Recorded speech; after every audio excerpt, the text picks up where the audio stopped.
Hay unos versos de Guillermo Sucre que dicen, nunca hemos tenido razón, pero ¿para qué? ¿Para qué tener razón?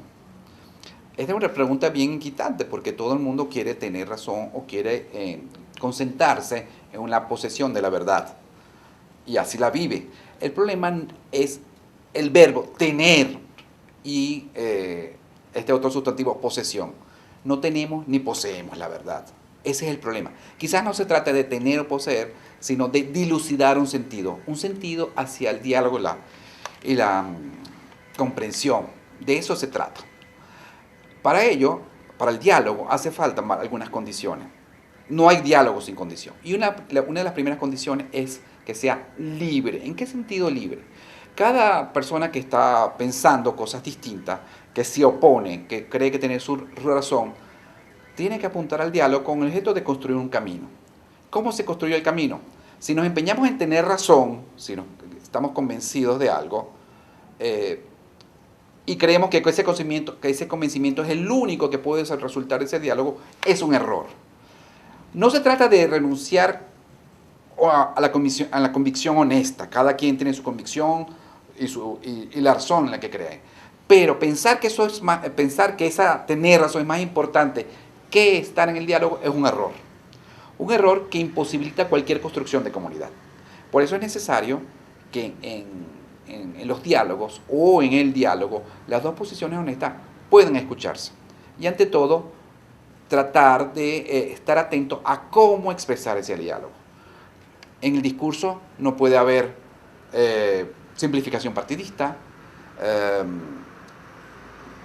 argumentaciones disimuladoras, ataques personales, cuanto más brillantes peor, porque entretienen, distorsionan la búsqueda de una conciliación que busque el diálogo y ver caminos, que esa es la idea del diálogo. Por eso también hay que cuidar la forma y la cortesía.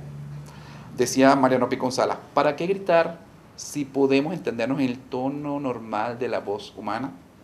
Hay que cuidar la sintaxis y la cortesía. Si vemos esto, el que piensa distinto, pensamos que puede ser enemigo, opuesto o equivocado, incluso puede que pensemos que está en una posición aberrante que jamás compartiremos. Pero en el diálogo hay que pensar que el disentimiento es un respeto. El disentimiento como un respeto nos permite ver que el otro considera, o cuando expresamos nuestra posición diferente, pensamos que la otra persona es nuestro igual y que puede llegar a entender nuestra posición racionalmente hablando. ¿Qué quiere decir eso?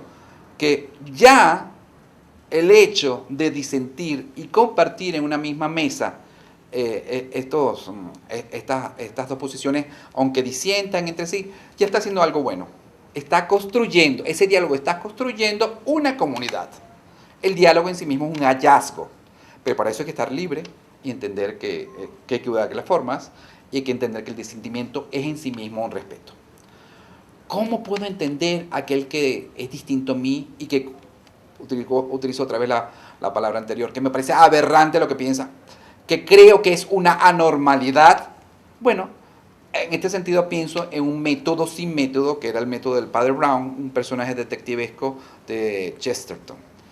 Es un personaje muy simpático, pero él decía, no tengo método, yo lo que trato no es de suponer lo que el otro piensa, porque suponer, y esto es una perspectiva, me parece que es una verticalidad incomprensiva.